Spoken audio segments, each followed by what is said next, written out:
Suhrob, Kamron, tinchlikmi? bugun menga kirgan hujjatlar seni ishingmi? Yo'q, men hech qanaqa hujjat kiritganim yo'q. Bo'pti.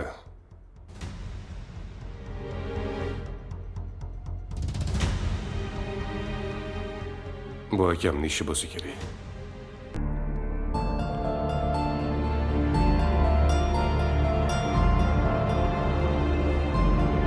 Aka, ish vaqtida nima qilyapsiz? Uyda oyim. Bu yerda sen. Tinch qo'ymalaring meni.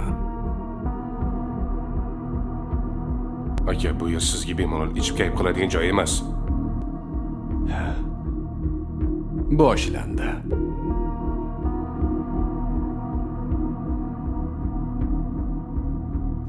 Aka, axir bu ofis.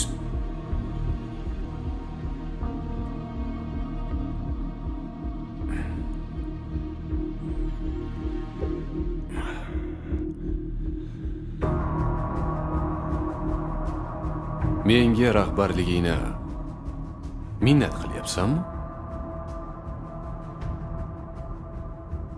To'g'risini aytaymi? To'yib ketdim. Onamdan ham, sendan ham. Bo'ldi qiling, massiz. Sen bu gaplarimni mastlikka yo'yapsan, ha? Axir aytishadi-yu, mastlik bu rostlik deb. Ukam, sen o'zingdan otamizni yasab olmagan. Sen qancha urinmagin, baribir ulardaqa bo'la olmaysan. Chunki biz otamiz bitta edi. Shuni unutma. Qoch ukam.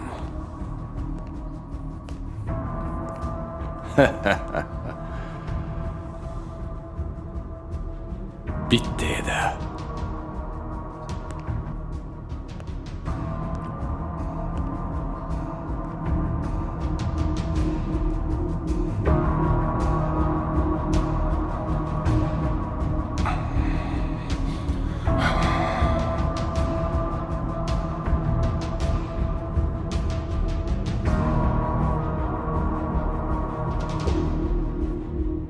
Oxirgi payt tez-tez ovqatlanishga chaqiryapsiz, tinchlikmi? Shu oilaviy muammolar qiynavordi. Qanaqa muammo, aytavering. Otamdan keyin kompaniyada ishlar yurishmay turibdi.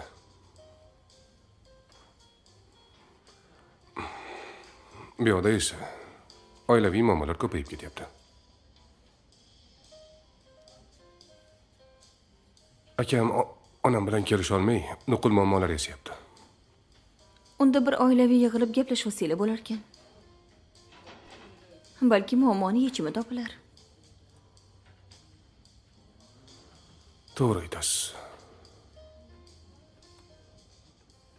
Aytgancha uzuk nima bo'ldi?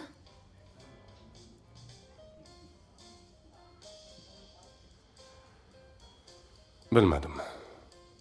Bu uzuk haqida o'ylab, o'yimga yetolmayapman. Uni biror zargarga ko'rsatsak-mikin? Balki qachon yasalganini aniqlasak, biror narsa ma'lum bo'lar. Bo'pti. Hadeb o'zim haqimda gapiraverib, boshingizni ham qotirib yubordimmi? O'zingizning ishlaringiz yaxshimi? Farruh haqida biron ma'lumot topdingizmi? Yo'q, hech narsa ma'lum emas. Bu yoqda o'zimni ishimni ham eplolmayapman. Eplaysiz, men sizga ishonaman.